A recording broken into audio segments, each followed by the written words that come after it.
Mi nombre es María José Martínez, soy médica pediatra y dermatóloga pediátrica. Realicé mi formación en el Hospital de Niños Ricardo Gutiérrez. En este caso vamos a hablar un poco de la dermatitis atópica, una enfermedad altamente prevalente en la población pediátrica y uno de los motivos de consulta más frecuentes en pediatría. Los objetivos de esta clase son establecer una definición completa y actualizada de la dermatitis atópica, actualizar conceptos epidemiológicos respecto a incidencia, prevalencia, edad de inicio y distribución de la enfermedad, describir aspectos fundamentales, fisiopatogénicos, clínicos, diagnósticos, terapéuticos, acompañando la descripción clínica con imágenes de pacientes del servicio de dermatología del Hospital de Niños Ricardo Gutiérrez. Respecto a la dermatitis atópica, la definimos como una enfermedad inflamatoria crónica altamente pruriginosa, caracterizada por brotes y remisiones que comprometen la calidad de vida del paciente y de su familia. Hay muchas definiciones que intentan abarcar esta enfermedad, esta es la más completa y en ella se detallan los aspectos más importantes de la misma. Hay una inflamación generalizada, pero principalmente en la piel, que es de evolución crónica, donde el síntoma principalmente es el prurito que lleva al rascado y a las lesiones típicas de piel y que se va a ir manifestando en brotes y remisiones a lo largo de la vida del paciente. Y lo fundamental y que no hay que perder de vista es que es una enfermedad crónica que afecta finalmente la calidad de vida del paciente y de su familia. Constituye el motivo de consulta más frecuente en la dermatología pediátrica y también un motivo frecuente de consulta en la pediatría general. Tiene una incidencia aproximada del 10 al 20% en los niños y tan solo un 1 a 3% en los adultos, ya que está descrito que el 90% remite o persiste con manifestaciones mínimas a partir de la adolescencia. Respecto a la epidemiología, hay pocos estudios que hablan de la prevalencia e incidencia de esta enfermedad en nuestro país. Uno de los estudios más grandes y últimos da datos importantes que hablan de que en América Latina afecta a más del 10% de la población pediátrica entre los 6 y 7 años y al 8.3% de los adolescentes entre los 13 y 14 años. La prevalencia descrita a nivel mundial en otros estudios con más N de pacientes es de un 20% y se encuentra en constante aumento. Este es el estudio del que hablábamos, lo pueden ver ahí, el Estudio Internacional de Asma y Alergias en la Infancia, que habla de la prevalencia en nuestro país, que se asemeja bastante a lo que pasa en el global de América Latina. La dermatitis atópica tiene una distribución universal, presenta igual incidencia en ambos sexos hasta los 6 años y luego un ligero predominio en las mujeres. El 60% de los pacientes con dermatitis atópica manifiestan la enfermedad en los primeros 2 años de vida, mientras que el restante 40% lo puede hacer en 2 etapas, entre los 2 y los 12 años o desde la pubertad a la edad adulta. Respecto a los factores de riesgo para el desarrollo de dermatitis atópica, están descritos nivel socioeconómico alto, grado de educación elevado, familias pequeñas, zonas urbanas y antecedentes familiares de atopía. Se sabe que es una enfermedad familiar en donde el riesgo de desarrollar dermatitis atópica es de hasta un 70% si ambos padres son atópicos y un 30% cuando uno solo lo es. Además, en gemelos homocigotos hay un 80% de afectación, un 20% en heterocigotos. Sin embargo, con este genotipo hace falta determinados desencadenantes ambientales para poder expresar el fenotipo atópico. La hipótesis de la higiene, descrita en 1989, habla de que la prevalencia de la dermatitis atópica disminuye frente a la exposición temprana a alérgenos ambientales y agentes infecciosos no patógenos, o en otras palabras lo que quiere decir es que en pacientes poco expuestos a antígenos en forma precoz tienen más riesgo de atopía, y esto apoya el concepto de la dermatitis atópica como una enfermedad multifactorial. Entonces decimos que la dermatitis atópica es una enfermedad multifactorial en donde interactúan factores genéticos, inmunológicos, metabólicos, neuroendocrinos y también el medio ambiente, desencadenando entonces la fisiopatogenia que involucra alteraciones de la función de la barrera de la piel, en donde hay una alteración en la adherencia intercelular y por eso mayor penetración de alérgenos y mayor pérdida transepidérmica de agua. También hay anormalidades inmunológicas, tanto que afectan la inmunidad innata como la adquirida, y una desregulación de la vía psiconeuroinmunoendocrina. Respecto a la alteración de la función de la barrera de la piel, existe un defecto en el estrato córneo por resultado de una alteración genética o bien adquirida en las proteínas del complejo de diferenciación epidérmico localizadas en el cromosoma 1. Estas son la filagrina, que es la principalmente afectada, entre otras la loricrina, la involucrina y la tricoialina.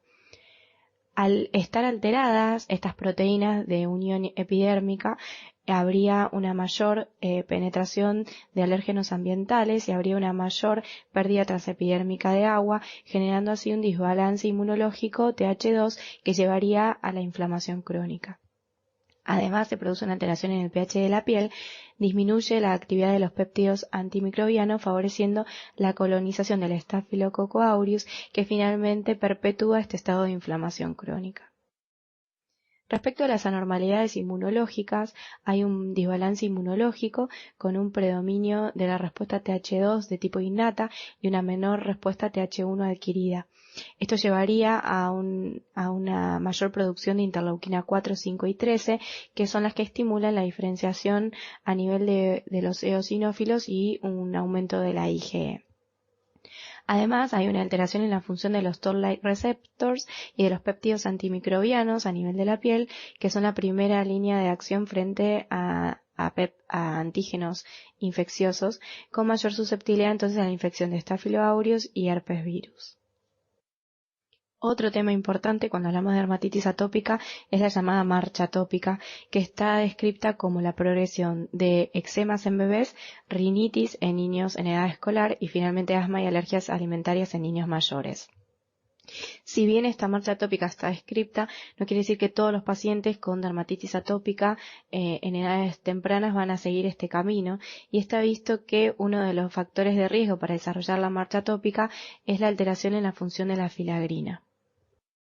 Respecto al diagnóstico de la dermatitis atópica, se basa en las características clínicas. Son pacientes que tienen piel seca, nosotros decimos xerodermia, donde la lesión elemental es la vesícula y hay signos de rascado. Se encuentran entonces placas eritematosas con costras que aparecen sobre vesículas y pápulas, y en los niños mayores con mucho rascado continuo aparece lo que llamamos las placas crónicas de liquenificación de la piel. No existen estudios complementarios que descarten o certifiquen su diagnóstico, no suelen tampoco realizarse biopsias cutáneas diagnósticas, salvo en casos de duda o previo al inicio de tratamiento sistémico en algunos casos.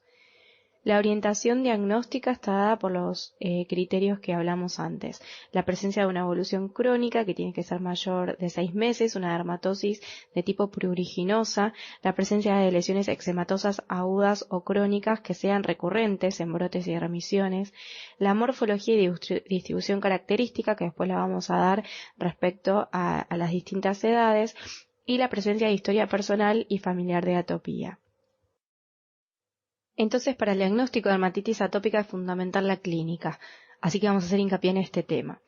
Las lesiones, como dijimos, fundamentales o elementales son las vesículas, pero esto va a estar modificado por la presencia del rascado, ¿sí? Que va a llevar a la presencia de diferentes lesiones que se van a clasificar según su tiempo de evolución y que también pueden coexistir en un mismo paciente. Las lesiones agudas, las lesiones subagudas y las lesiones crónicas. Las lesiones agudas se definen como la presencia de pápulo-vesículas muy pruriginosas, exudativas, que asientan sobre una base eritematosa y caliente. Esta exudación habla de que la lesión está húmeda y posteriormente entonces puede aparecer costras, y el diagnóstico diferencial principal es con la sobreinfección bacteriana, en donde estas costras van a ser costras más melicéricas con una, evolución tórpida en el tiempo. Las lesiones subagudas son pápulas o placas con leve eritema, un eritema más rosa pálido, con descamación asociada, que son, escamas blanquecinas en la superficie, y engrosamiento cutáneo. Y las lesiones crónicas son placas escoriadas, liquenificadas. Cuando hablamos de liquenificación en dermatología, lo definimos como un engrosamiento y aumento del cuadriculado normal de la piel, y es secundario entonces al rascado continuo. Y también la presencia de discromías. Otro aspecto importante de la clínica para el diagnóstico es la distribución de las lesiones, y esta distribución va a ir variando según la edad del paciente, y así se define lo que es la fase del lactante, la fase del niño y la fase del adolescente. La fase del lactante es aquella que se presenta entre los 3 meses de vida hasta los 2 a 3 años. En esta fase predomina el eczema agudo, la presencia de placas exudativas y es importante la localización.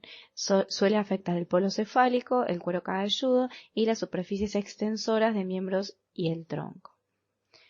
El diagnóstico diferencial en esta etapa más importante es la dermatitis seborreica, que también son eczemas agudos, que predominan también en polo cefálico, en zona retroauricular y en el cuello. También puede afectar el área del pañal, pero que suele estar en las zonas no salidas, digamos, no convexas, sino en las zonas cóncavas del rostro, y que suele aparecer antes de los 3 meses hasta los más o menos 7, 8 meses de vida. Respecto a la fase del niño, es aquella que se da en los niños de 2 a 10 años.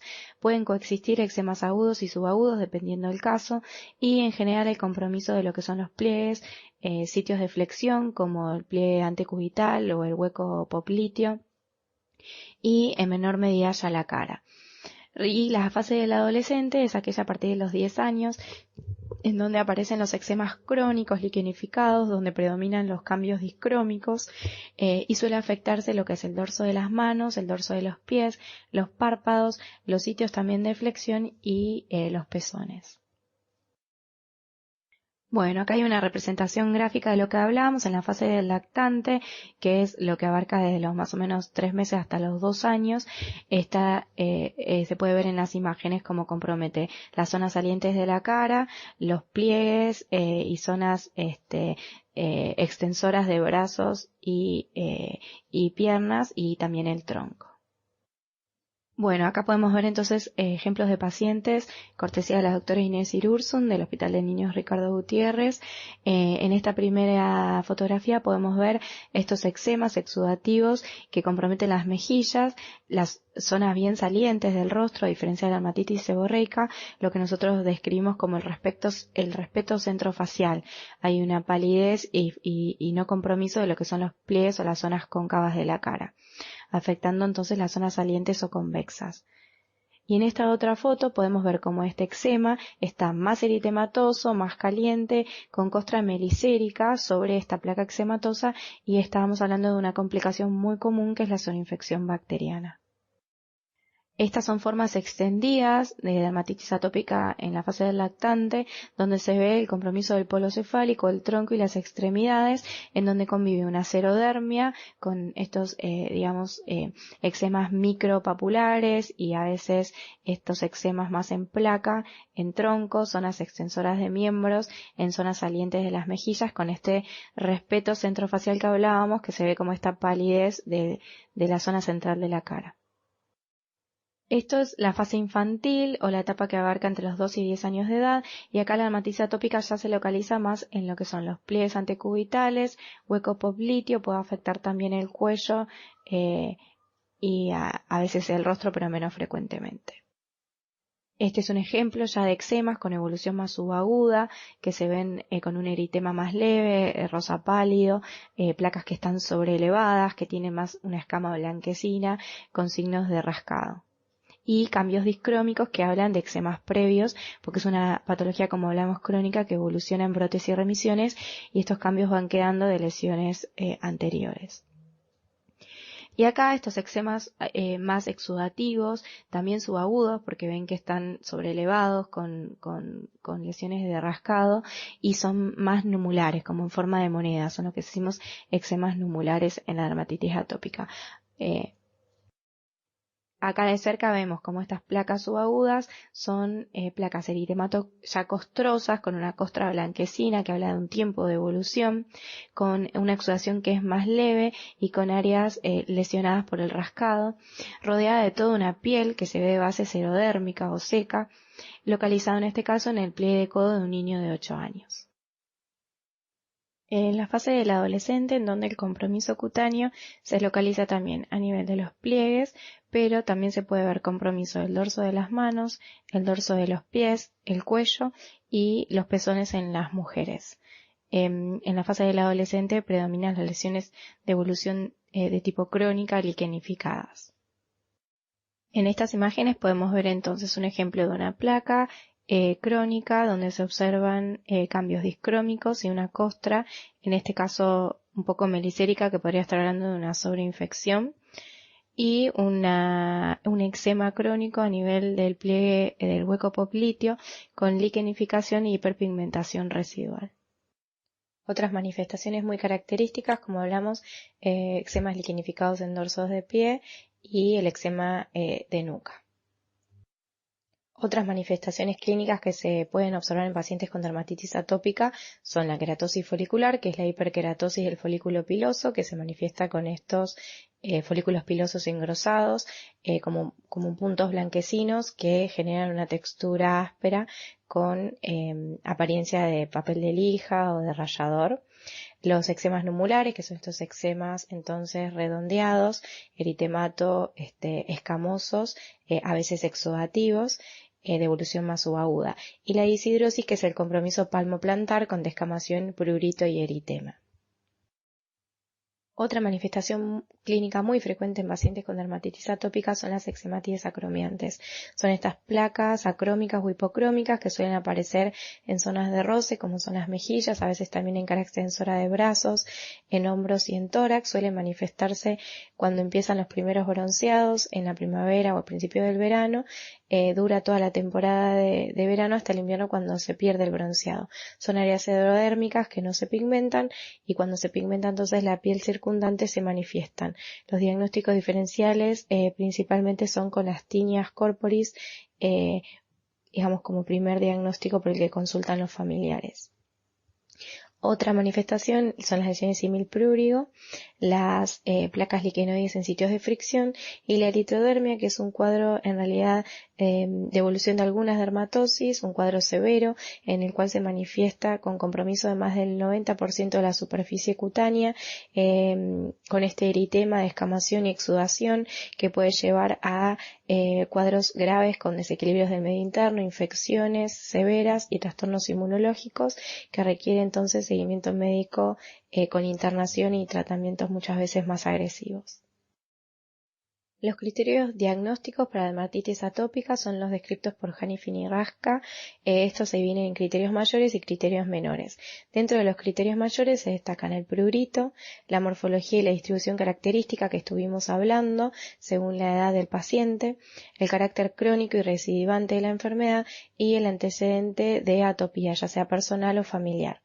Dentro de los criterios menores, algunos de ellos también estuvimos hablando hasta recién, son la xerodermia, la ictiosis o la queratosis pilar, la exageración de los pliegues palmares, la reactividad cutánea inmediata a los test cutáneos, la elevación de los valores séricos de la IgE, edad precoz de comienzo, la tendencia de infecciones cutáneas y déficit de la inmunidad celular, tendencia de dermatitis inespecíficas de pies y manos, como las disidrosis, eczema de pezón, keilitis, conjuntivitis recidivante, pliegue infraorbitario de Denny Morgan o doble pliegue, el queratocono, la catarata subcapsular anterior, ojeras u oscurecimiento periocular, palidez facial o eritema en cara, la pitiriasis alba o eczematía acromiante que vimos hace un ratito, los pliegues en la parte anterior del cuello, el prurito provocado por la sudoración, la intolerancia a la lana y a los solventes de las grasas, la acentuación perifolicular del eczema, la intolerancia a algunos alimentos, la evolución influenciada por factores ambientales y emocionales y el llamado dermografismo blanco.